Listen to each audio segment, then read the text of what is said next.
to your point, the dungeon, bro, it's gonna be 13 or 15 cells depending on what unit you at, where you at, right? We go down. Now, this is something they did.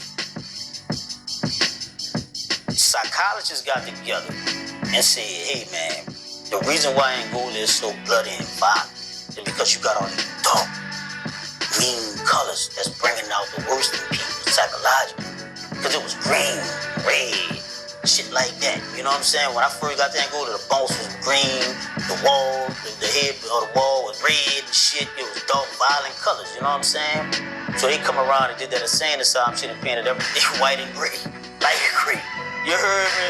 You know what I'm saying? But now, the thing that hurts me the most about it now, and I saw it going to that by the time I was released, a lot of my partners, man, a lot of dudes there, they just becoming drug addicts. Like the pressure, the pain, they getting older now.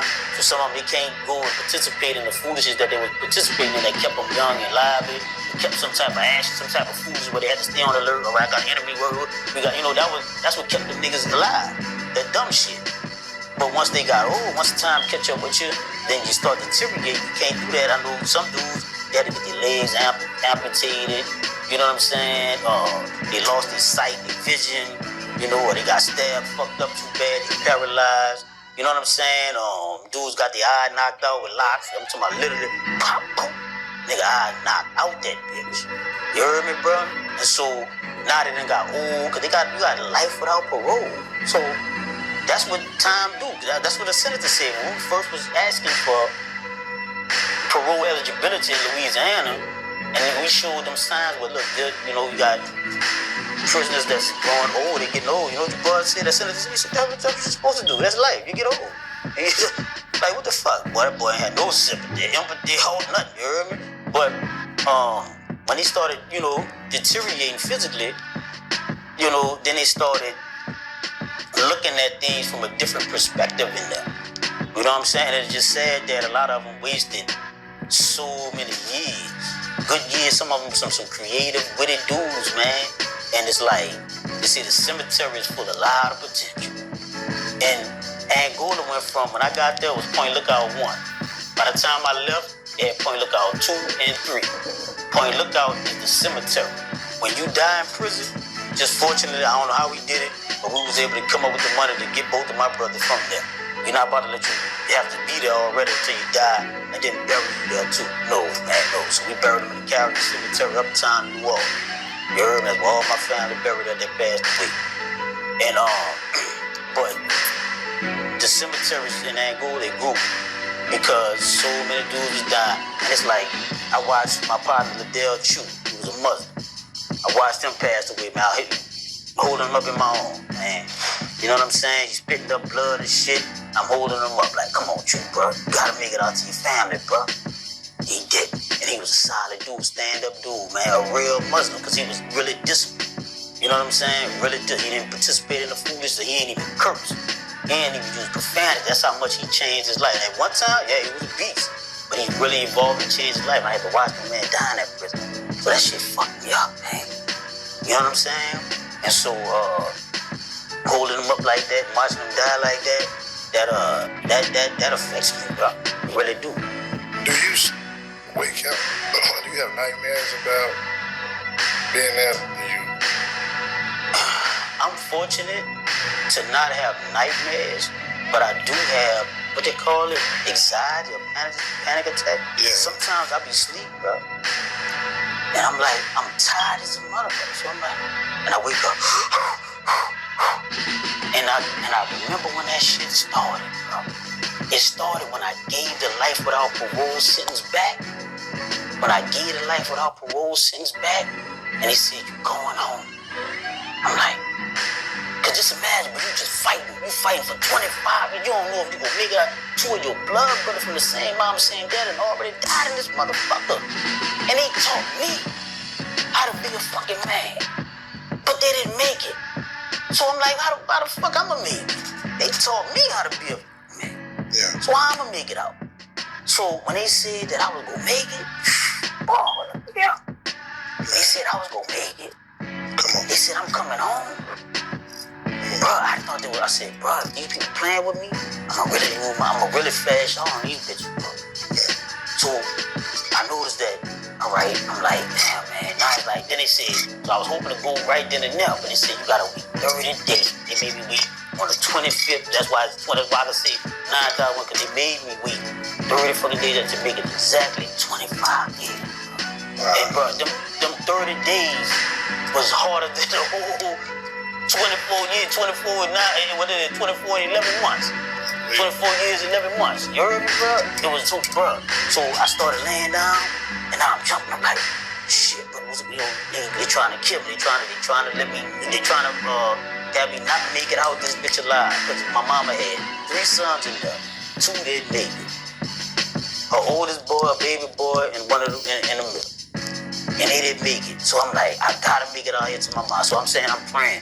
I'm saying, bro, if I could just make it one day to my mom, just 24 hours, then kill me, Lord. Don't kill me now. Let me make it out here. So from that, I just started having anxiety, bro. I'm laying out here. But because I was boxing at them, and shout out to them trainers in Angola, man, and all the prisons across Louisiana, man. They taught me effective breathing.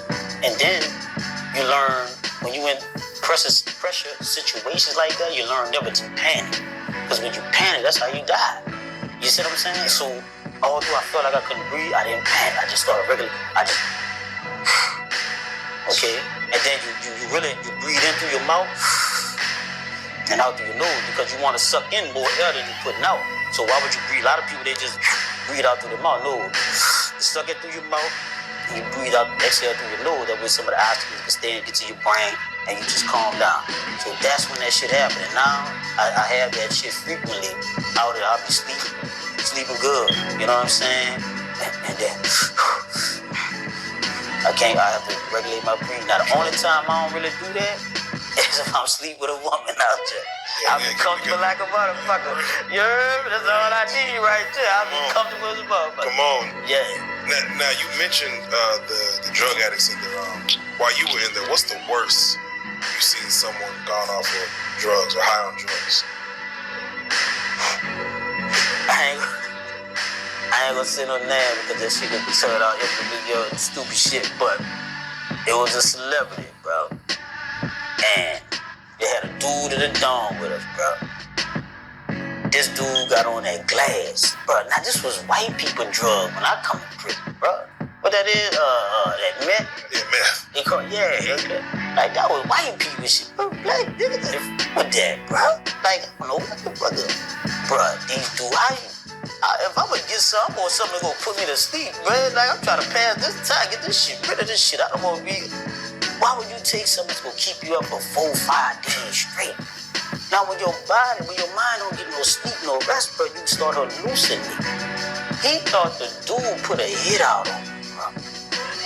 He really thought dude put it, so people in the dome had to come like, cause dude, they about to go at like, nigga, what the fuck you talking? I don't even know you, nigga. You see what I'm saying? It got that bad, you know what I'm saying? So dude, we stuff like, man, you better go ahead over when you get, you heard me, bro? Yeah. But yeah, man, I used to hang, my hanging spot was the law library. When I'm in population, my hanging spot is the law library. But if I'm out in the gym, so I'll go to the law library and shit. You can stay to the law library till 10 o'clock. When I start working in there, you can stay a little bit later, right? When I became a counsel there, you heard me? You can stay a little later. So I'll come in late, you know, go take my shower and get in bed and read book till I fall asleep, right? Man, I come to the dome one day, because I slept in the back, you know what I'm saying? But that's where the action go at. But I ain't sleeping in the front by no police desk and all that, so everybody always try to get to the back, you know? So if they don't sleep in the back, they'll come use the back up to do whatever they doing, right? Man, I come back, they got my bed right here, dude right here. He laying in his own throw up, bro. And everybody just sitting there reading, doing whatever they doing. Some niggas on this shit, you heard me? And dude just laying right here. So I'm like, bro, y'all would just leave dude? You know they about to do count. You know what I'm saying? So I'm like, man, get your fucking ass up. You know what I'm saying? You know, so, and I said, I said, bro, see that bed right there, bro? Man, don't let me put y'all over there, bro.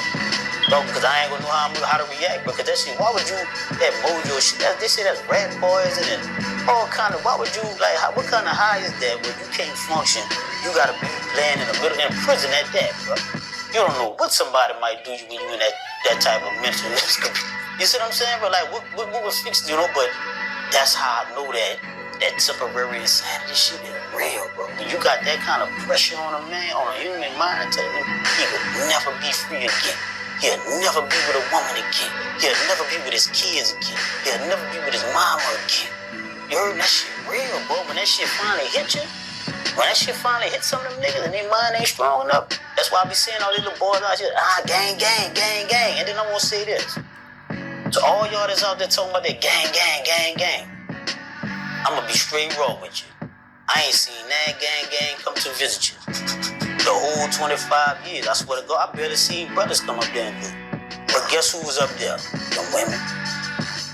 Them women kept them dudes, held them dudes down in that place. When you go visit in Angola, you will see majority females. That's the ones that was dedicated coming to see you every week, every 2 weeks, every visit they was coming. And I know gang, gang, you heard me? Did you ever find love while you were there? Was there ever like a CEO that kind of just really you thought you had? You say, I see, man. Come on, man. Come on. You know you found something. Yeah, but I can speak about this. I can speak about this. I can speak about the ladies that was free. Yeah. And big shout out to all them, man. It was quite a few. And the thing about it, the thing that they respected about me so much is a lot of dudes catch him and they'll lie to him. Say, oh, babe, I got to play on my case. I go home next year.